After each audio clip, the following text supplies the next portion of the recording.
seperti apa proyeksi Anda di pekan pendek ini, Ya. kemudian juga di pekan ini juga kita sudah mulai akan masuki bulan Ramadan. Kalau kita lihat performa IHSG di pekan lalu sebetulnya cukup impresif, Betul. kenaikannya secara point to point lebih dari 3%, tapi di satu sisi net sale asing ini masih terus membayangi bursa Betul. saham domestik. Seperti apa analisa Anda? Ya, memang kalau kita melihat di perdagangan pekan lalu, kita terlebih dahulu bisa untuk merecap gitu ya, bahwasannya di sepanjang pekan gitu kita positif 3,4%-an.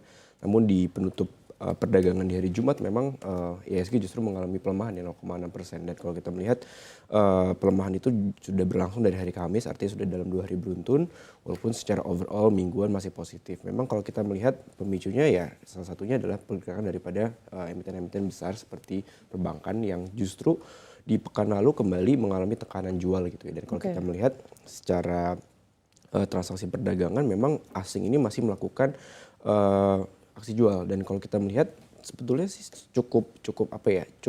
masih cukup labil bisa dikatakan seperti itu ya. Kalau kita melihat pergerakan asing sepanjang pekan lalu di emiten-emiten khususnya perbankan yang ada hari mereka melakukan inflow tapi besoknya langsung outflow lagi, dan itu artinya mencerminkan bahwasannya ketidakpastian persepsi asing terhadap pasar keuangan tanah air itu masih sedikit ada, dikatakan seperti itu ya, karena ya kita tahu ya MSCI masih kita akan menantikan apakah akan berlangsung atau hasilnya akan positif atau justru sebaliknya.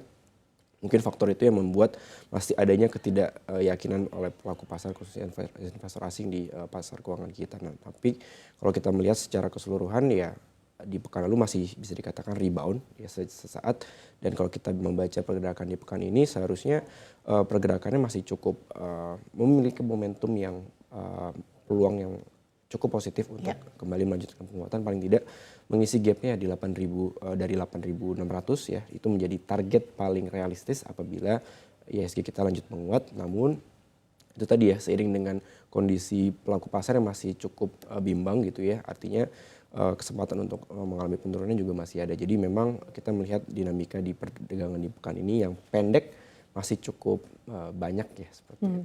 Artinya resistance terdekatnya di 8.600 karena kalau kita lihat rentang pergerakan IHSG di pekan lalu 8.011 hingga 8.334. Betul. Dan tadi kan dikatakan bahwa saat ini memang saham-saham perbankan masih terus mendominasi yang menyeret pelemahan IHSG. Sebetulnya apa sih yang menyebabkan saham-saham perbankan ini masih tertekan? Apakah memang ekspektasi kinerja keuangannya tidak akan kembali maksimal di kuartal pertama ini? Iya, kalau kita melihat sebetulnya beberapa perbankan kan baru aja ngeluarin rilis laporan keuangan full year 2025. Dan memang beberapa menunjukkan adanya pertumbuhan, tapi beberapa juga justru mengalami perlambatan pertumbuhan. Dan kalau kita melihat faktor itu masih menjadi salah satu pemicu juga daripada outflow asing terhadap, mungkin mereka sedikit mempertanyakan bagaimana kondisi khususnya daripada penyaluran kredit perbankan yang tampaknya di 2025 masih kurang efektif gitu ya, masih kurang cemerlang gitu ya. Padahal likuiditas sudah juga banyak ya. sekali kucuran-kucuran yang dilakukan oleh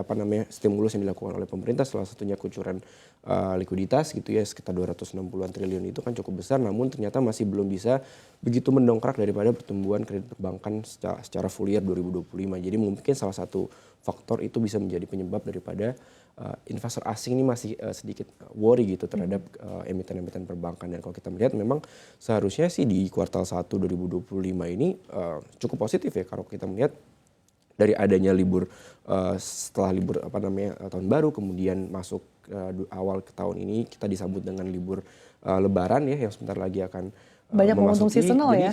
seasonalnya cukup mendorong sebetulnya untuk adanya peningkatan dari sisi konsumsi masyarakat. Yang biasanya ketika konsumsi masyarakat itu tinggi, ya kinerja daripada perbankan kita tuh juga terdongkrak gitu, seiring dengan puncak daripada konsumsi masyarakat itu biasanya kan jatuh pada bulan Ramadan seperti itu. Jadi memang seharusnya di kuartal 1 ini saya melihat perbankan bisa dikatakan cukup positif gitu ya, diharapkan bisa mampu kembali menunjukkan performanya, tapi kita lihat juga nanti bagaimana realisasinya. Selain saham-saham perbankan, sektor apa lagi yang biasa akan terkerek ketika mulai masuki bulan Ramadan? Ya, kalau biasanya sih sektor konsumsi ya gitu, consumer goods gitu, dan juga retail itu bisa mendominasi daripada bisa mendapatkan dorongan positif dari adanya libur Lebaran gitu ya, momen Lebaran, momen Idul Fitri yang biasanya itu tadi seiring dengan konsumsi masyarakatnya itu biasanya sangat tinggi ya ketika ada di momen Lebaran. Dan ketika konsumsi masyarakat tinggi otomatis ya salah satu yang diuntungkan adalah retail dan juga konsumer gitu. Dan ketika kita lihat memang saat ini posisi daripada emiten-emiten konsumer dan juga retail itu masih cukup banyak yang secara harga itu cukup terdiskon gitu ya. Masih dibilang cukup laggard nggak sih? Iya sangat gitu ya. Kita melihat memang pergerakannya cukup laggard dibandingkan ya kita tahu saham-saham Kongo seperti itu ya dan juga termasuk perbankan gitu. Walaupun karena kita tahu perbankan kan di akhir tahun 2025 sempat mengalami kenaikan gitu ya, sempat bounce gitu ya. Tapi untuk sektor-sektor di retail dan juga consumer goods itu masih sangat minim pergerakannya. Artinya justru masih banyak yang masih dalam fase downtrend.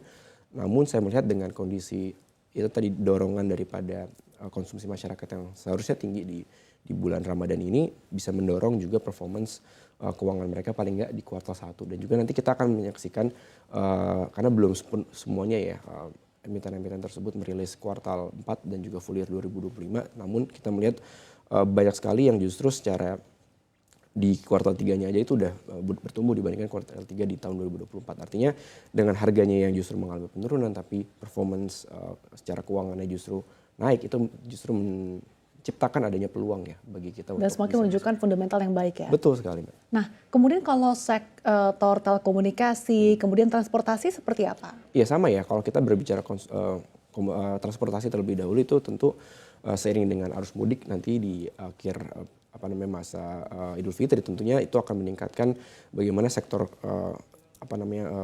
transportasi ini untuk terdongkrak juga dari sisi jumlah konsumen yang naik dan kemudian kita akan melihat juga secara pertumbuhan labanya seharusnya juga bisa tercerminkan. Namun ya kita harus lihat bagaimana nanti realisasinya. Namun kita melihat memang banyak emiten-emiten transportasi, misalkan kita berbicara soal transportasi udara gitu ya, itu sebetulnya secara keuangan masih banyak yang mengalami underperform gitu. Kita melihat seperti Garuda, kemudian AirAsia yang ada di bursa itu justru secara laporan keuangannya paling nggak sampai kuartal 3 2025 itu justru masih negatif gitu. Dan itu kan tentu masih menjadi momok juga bagi pelaku pasar ketika melihat sebuah perusahaan secara laba mereka belum bisa menghasilkan laba yang positif gitu. Itu masih menjadi pukulan negatif bagi emiten-emiten tersebut. Cuman kita melihat di sektor transportasi lain dan juga logistik tentu juga akan sangat terdampak positif dari adanya aktivitas masyarakat yang cukup tinggi di momen Lebaran. Kirim hampers atau Betul mungkin sekali, pesan-pesan paket. Iya, artinya logistik tentu akan